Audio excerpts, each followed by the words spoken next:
December 17, 1944. Ardennes Forest, Belgium.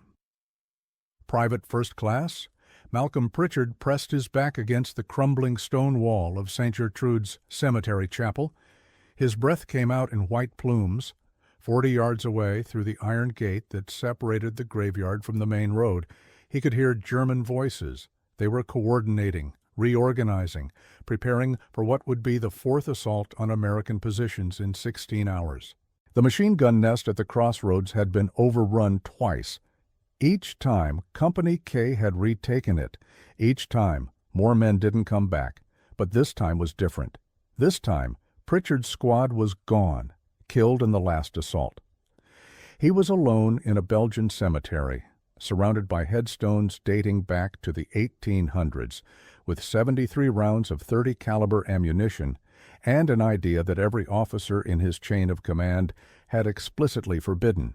If you're watching from somewhere around the world, take a moment to subscribe to the channel and tell us in the comments where you're joining us from. Your support helps bring these forgotten stories to life. The chapel behind Pritchard wasn't much. 20 feet long, maybe 15 wide, stone construction that had survived centuries of Belgian winters. But it had one feature that mattered: a chimney, brick, rising 18 feet above the roofline. From up there, Pritchard could see 300 yards in every direction. The approach routes the Germans would use, the positions they thought gave them cover, the angles that would turn their assault into a massacre. The only problem was that elevated firing positions weren't in the field manual, weren't approved, weren't doctrine. Captain Harrington had made that clear 3 days ago when Pritchard suggested using building heights for overwatch. Riflemen fight from ground positions, soldier. That's how we train. That's how we fight. That's how we win. Except they weren't winning. They were dying, one after another, following doctrine right into German kill zones that had been calculated to account for exactly those positions. Malcolm Pritchard had grown up in Asheville, North Carolina.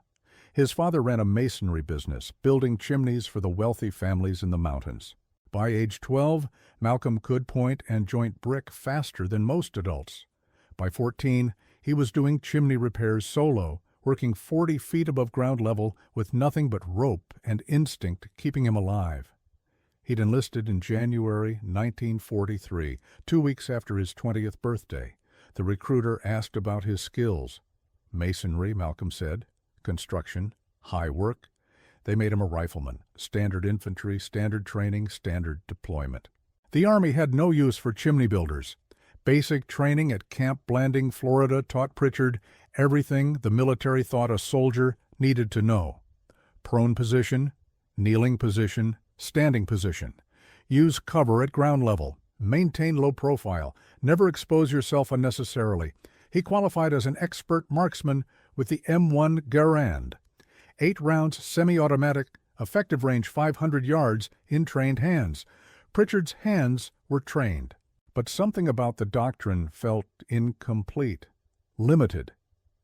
In Asheville, he'd learned that height changed everything. From a rooftop, you could see things that were invisible from ground level. Angles appeared that didn't exist otherwise. Targets that thought they were protected became exposed. The Army's manual assumed combat happened horizontally. Pritchard knew better, but nobody asked what a mason's son thought about tactical positioning. Company K landed at Utah Beach on June 11, 1944. 5 days after the initial invasion, the hedgerows were already hell. Small, vicious engagements in fields no bigger than a football pitch. Germans behind earthen walls that had been standing for centuries. Americans advancing into interlocking fields of fire. Pritchard watched men die following doctrine. Private James Tolliver from Memphis got hit crossing a gap the manual said to cross at a run. The German machine gunner had calculated that gap, knew exactly where Americans would appear. Tolliver never had a chance. Corporal Dennis Sullivan from Boston took a round through the neck while firing from behind a stone wall. Regulation prone position exactly like the training manual illustrated. The German sniper had been waiting for someone to appear at precisely that height, precisely that angle. Sullivan bled out in 37 seconds. Pritchard held pressure on the wound, felt the pulse slow, then stop. By August, Company K had lost 51 men. The replacements arrived fresh from training, heads full of doctrine that had been written by officers who'd never been in a hedgerow fight. Pritchard tried to warn them. Don't go where they expect. Find different angles. Think about what they're not watching for. The replacements looked at him like he was crazy.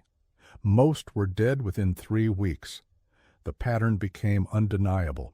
Germans anticipated American positions because American positions were predictable.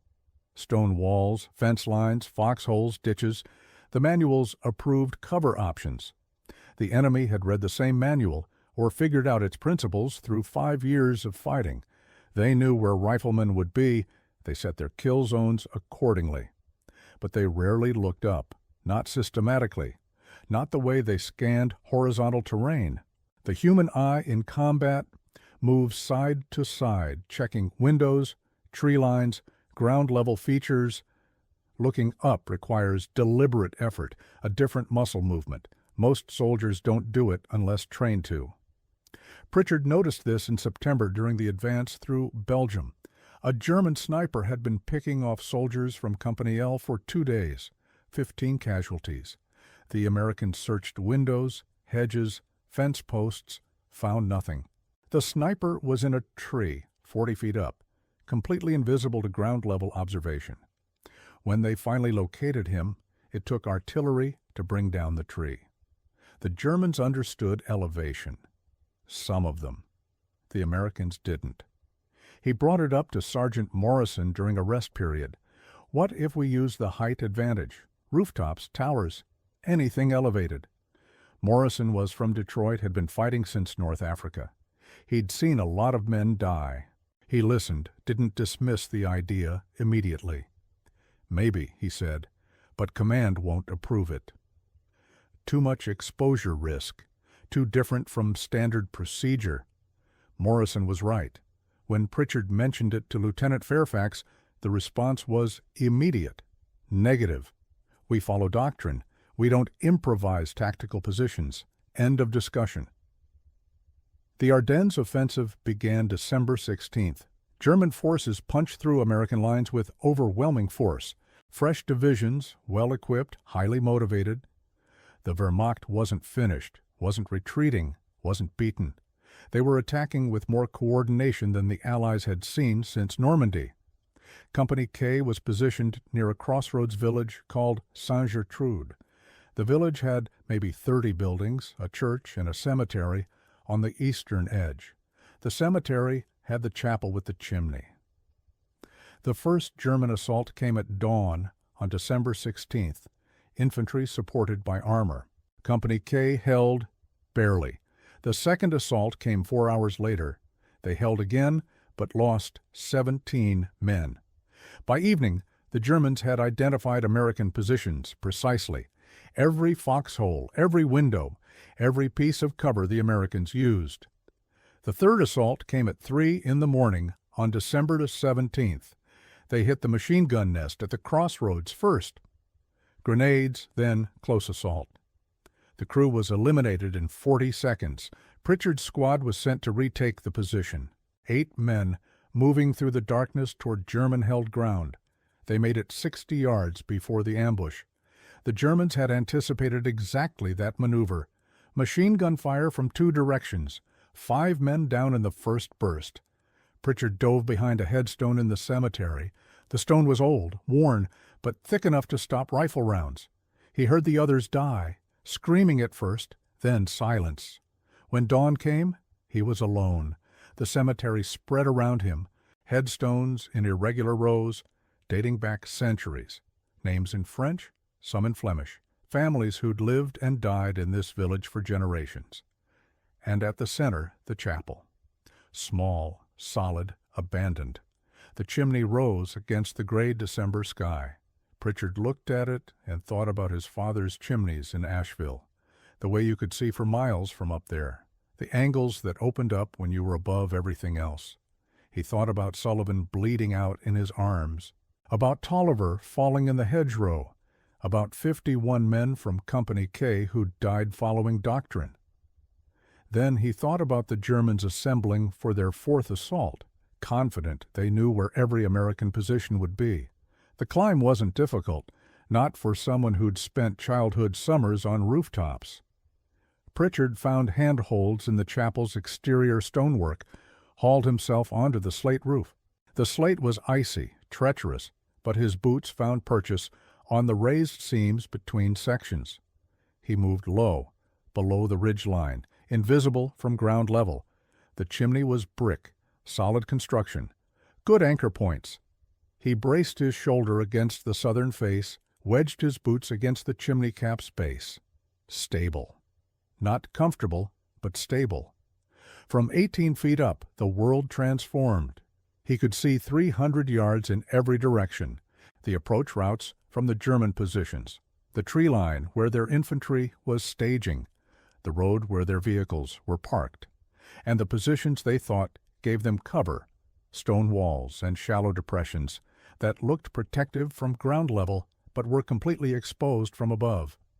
Pritchard counted 43 German soldiers visible, more in the tree line moving equipment.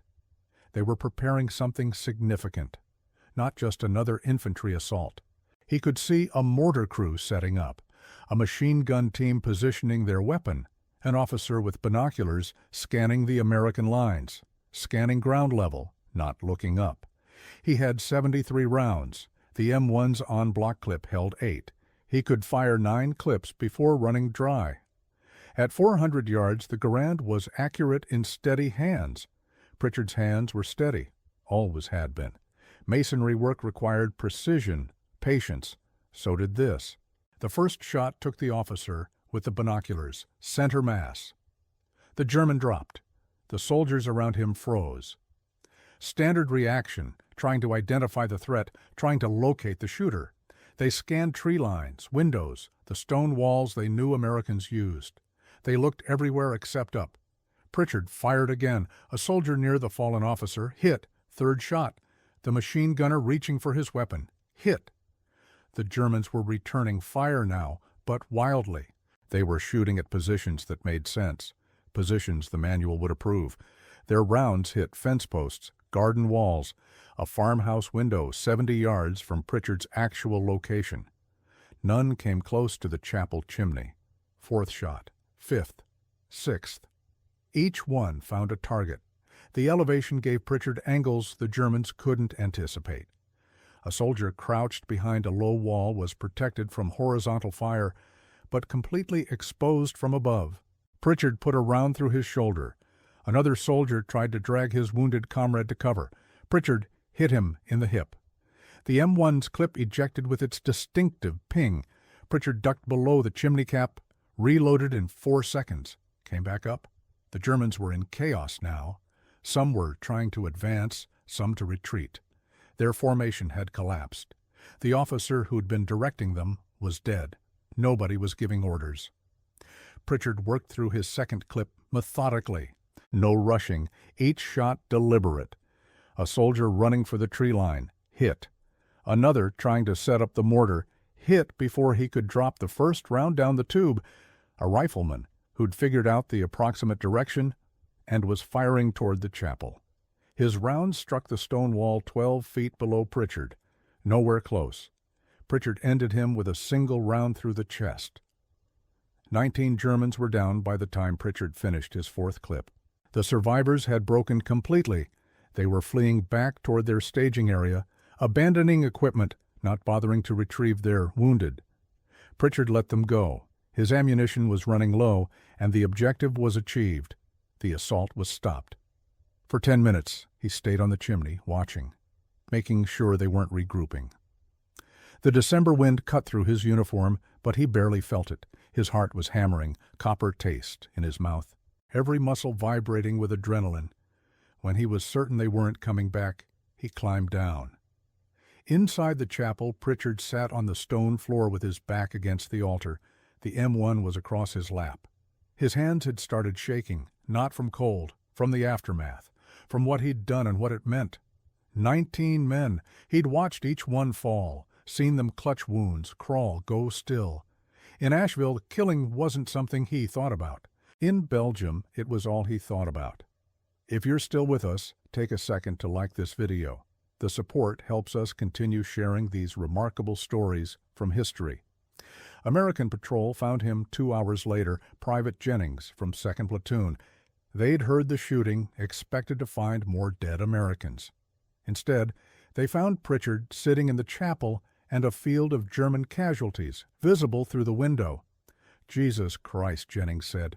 "You did this? From where?" Pritchard pointed up. "The chimney." Jennings stared at him like he'd grown a second head. "The chimney? You were shooting from a goddamn chimney?" "Had the angle," Pritchard said. They didn't know where to look. By evening, every officer in Company K's chain of command knew. Captain Harrington called Pritchard to the battalion command post, a farmhouse cellar half a mile back from the line. Harrington looked exhausted. 3 days of continuous combat had aged him years.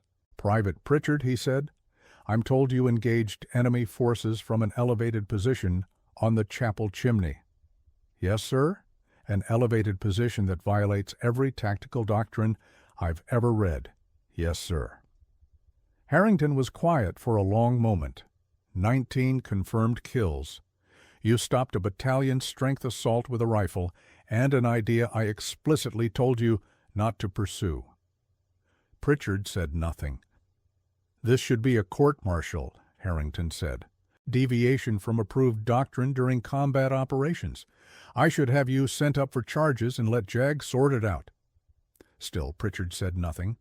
"Except," Harrington rubbed his eyes, "except you saved this sector. If that assault had gone through, we'd have lost the crossroads, lost the village, probably lost the entire defensive line." He looked at Pritchard directly. "How the hell did you know it would work?" "I didn't know, sir. I knew the doctrine was getting men killed. I knew I could climb. Seemed worth trying." Harrington stood up, walked to a map pinned to the cellar wall. The Ardennes offensive was marked in red, German advances penetrating deep into American positions. The line near St. Gertrude was one of the few that hadn't broken. "There's a major from division coming tomorrow," Harrington said. "Intelligence wants to understand what happened here, how one man stopped 43 Germans with a rifle." He turned around. "I'm going to recommend no charges. Instead, I'm going to recommend you be assigned to develop training protocols for this technique. If this works, other soldiers need to learn it." Pritchard felt something shift in his chest. Relief, maybe? Or just confusion. "I don't want recognition, sir. Just want to stop watching men die." "Then help us stop it. Teach what you know." The major arrived the next day. Name was Thornton, intelligence staff with engineering attachments. He wanted to see the position, understand the mechanics. Pritchard took him to the chapel, demonstrated the climb, showed him the angles. Thornton took measurements, made notes, had photographs taken. "This is completely outside standard tactical parameters," Thornton said. "The exposure risk alone should have gotten you killed." "They didn't know where to look, sir." Thornton consulted his notes. "Angle of fire approximately 32 degrees from horizontal. Effective range 400 yards. Stable platform achieved through chimney bracing." He looked at Pritchard. "You've been doing masonry work since childhood?" "Yes, sir." "And you instinctively recognized the tactical application of skills the military didn't know you had?" Pritchard shrugged. "Just seemed obvious, sir." It wasn't obvious to anyone else. Division authorized a training program within the week, not official doctrine. That would require years of committee approval, testing, bureaucratic process, but authorized for immediate implementation by units operating in the Ardennes. Pritchard was pulled from line duty and assigned to teach. The program started January 2, 1945. 8 soldiers selected from various companies, all expert marksmen, all volunteers. Pritchard taught them what his father had taught him, how to read structural integrity, which materials would hold weight, how to climb without exposing yourself, how to brace for stable shooting positions, how to think about angles that the enemy wouldn't anticipate. 5 of the 8 couldn't do it. Fear of heights, poor balance, or simple inability to trust their bodies to elevated surfaces. Pritchard sent them back to their units without judgment. Not everyone was built for this. The remaining 3 learned quickly. They practiced on farmhouses, barns, church steeples. By the end of January, those 3 soldiers had achieved 14 confirmed engagements using elevated positions, 31 enemy casualties, 0 American losses. Word spread through soldier-to-soldier networks. The formal channels moved slowly, but informal communication moved fast. Riflemen who'd seen the results started improvising their own elevated positions, not always chimneys. Water towers, hay lofts, upper floors of damaged buildings, anything that provided height advantage. The Germans adapted. Intelligence intercepted radio communications from a Wehrmacht infantry regiment in February. The message warned soldiers about American snipers in elevated positions. Check upper levels. Check roof lines. Americans using non-standard angles. A captured German lieutenant confirmed during interrogation that the technique was spreading fear through German units. Your marksmen are in places they should not be, he said. We prepare for horizontal fire. Then we die from above. By March, the concept had reached higher headquarters. A colonel named Patterson at 12th Army Group wrote a tactical assessment recommending elevated marksmanship positions be integrated into training doctrine for European operations. The report cited statistical analysis. Units employing elevated positions showed 28% higher enemy casualty rates and 19% lower friendly casualties in engagements where the technique was applicable. The report made no mention of Malcolm Pritchard. It attributed the innovation to field observations by combat units. Technically accurate, historically incomplete. The war in Europe ended May 8, 1945. Pritchard was at a training facility in England by then, helping formalize the curriculum he'd developed under fire. They filmed demonstration exercises, created safety protocols, established measurement standards for determining which structures could support elevated positions. Pritchard felt like an exhibit in a museum, soldiers watching him climb while officers scribbled notes. But if it saved lives, he'd climb all day. He was processed out in September 1945. Honorable discharge, no medals. His service record mentioned specialized training duties, but provided no details. The December 17th engagement at St. Gertrude was listed as defensive action against enemy assault. No mention of the chimney, no mention of the 19 Germans. Nothing about changing how soldiers thought about elevation and angles. Pritchard returned to Asheville. His father's masonry business had slowed during the war, but peacetime construction was picking up. Malcolm took over the chimney work, the high jobs that other masons avoided.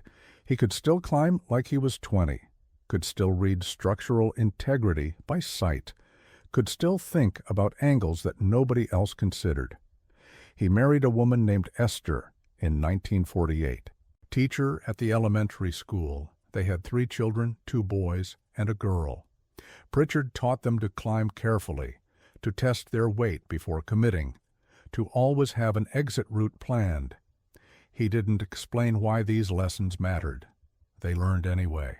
When people asked about the war, he said he'd been infantry, served in Europe, came home. He didn't mention the cemetery chapel, didn't mention the Chimney Perch, didn't mention that his improvised tactic had been adopted throughout the Army and was influencing doctrine that would shape conflicts for generations.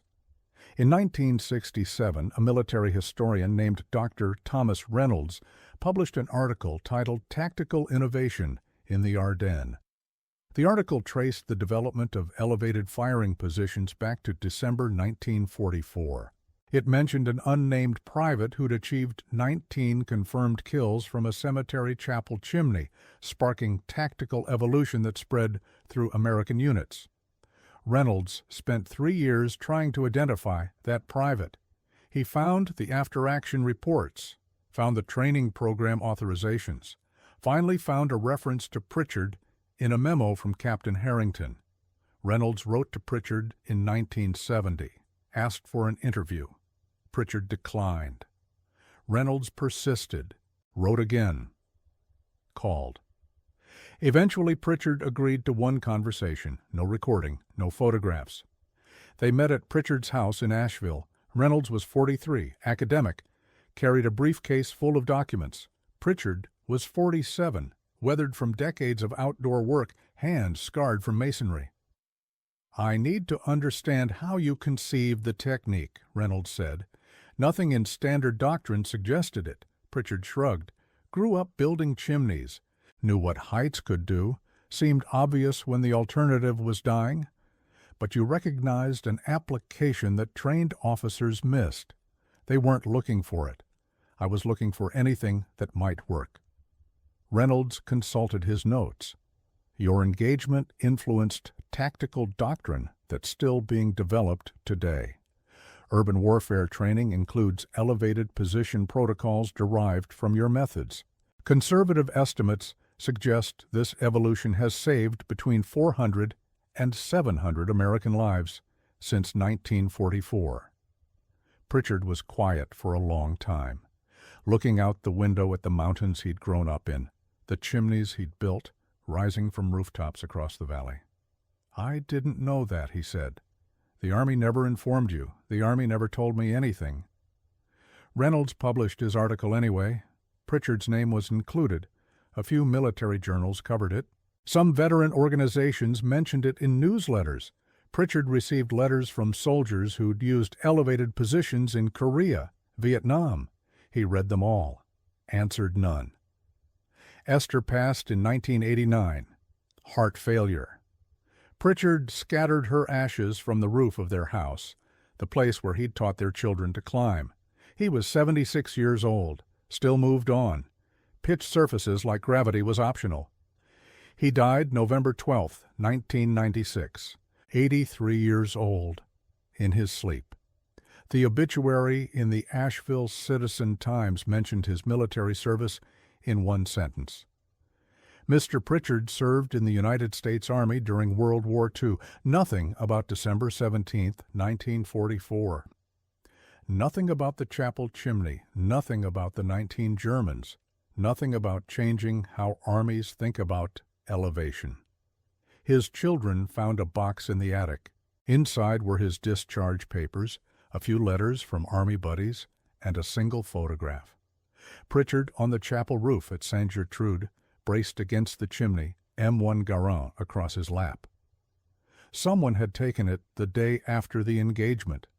His expression was unreadable. On the back, faded pencil script read, "The Graveyard Perch."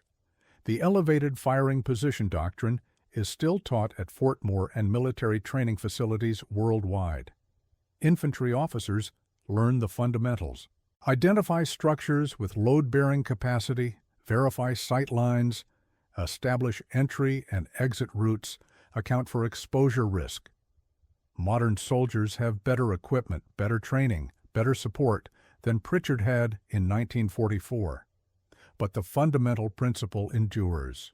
Sometimes the answer isn't in the manual, it's in seeing the battlefield from an angle nobody expects. That principle has influenced urban warfare doctrine in Korea, Vietnam, Iraq, Afghanistan. Every time a soldier takes a position that the enemy doesn't anticipate, every time elevation provides the angle that saves lives, the innovation traces back to desperate circumstances, and men who refuse to accept that doctrine should override survival. Pritchard never called himself a hero. He was a mason's son from North Carolina who knew how to climb chimneys, who applied that knowledge when the moment demanded it, who spent the rest of his life doing honest work in the mountains where he grew up. The fact that his improvisation saved hundreds of lives and changed military thinking was, from his perspective, incidental. He'd climbed that cemetery chapel chimney expecting to die, expecting to take as many Germans with him as ammunition allowed. Instead, he lived, and in living demonstrated something that armies are still learning. Innovation doesn't come from committees. It comes from soldiers who recognize that doctrine isn't working, who have skills nobody knew they needed, who risk everything because watching friends die following regulations becomes unbearable. The graveyard chimney perch was banned because it violated procedure. It stopped an entire assault because procedure had been killing Americans for months. The tension between those two facts shaped how the military thinks about tactical innovation to this day. Pritchard never received official recognition during his lifetime. No medals, no commendations, no mention in the training manuals that incorporated his methods. The institution that benefited from his breakthrough never acknowledged the source. The documentation attributed the evolution to field observations by combat units. Technically accurate, historically insufficient. Maybe that's appropriate. Pritchard didn't do it for recognition. He did it because doctrine was failing, and he knew another way. The chimney gave him height. The height gave him angles. The angles eliminated 19 soldiers who would have killed Americans. The simplicity of that transaction, improvisation for survival, mattered more to him than any official acknowledgement could. If you've made it this far, please subscribe to the channel and leave a comment telling us where you're watching from. These stories deserve to be remembered. The men who lived them deserve to be honored, and the lessons they taught, sometimes at the cost of everything, deserve to shape how we think about courage, innovation, and the terrible mathematics of survival. The wind still blows across St. Gertrude's cemetery. The chapel still stands, rebuilt after the war, its chimney restored. Tourists visit occasionally, following guides who mention the Ardennes offensive, the Battle of the Bulge, the desperate fighting that held the line during those dark December days. The guides don't mention the mason's son who climbed the chimney, don't know about the 19 Germans, don't understand that the techniques taught to modern soldiers trace back to one man's refusal to die following procedure. Some histories are written in textbooks, some are written in training manuals, and some are written in the quiet knowledge that desperate innovation, born from watching friends die, can change everything. Malcolm Pritchard's history was all three. The world just didn't know how to read it.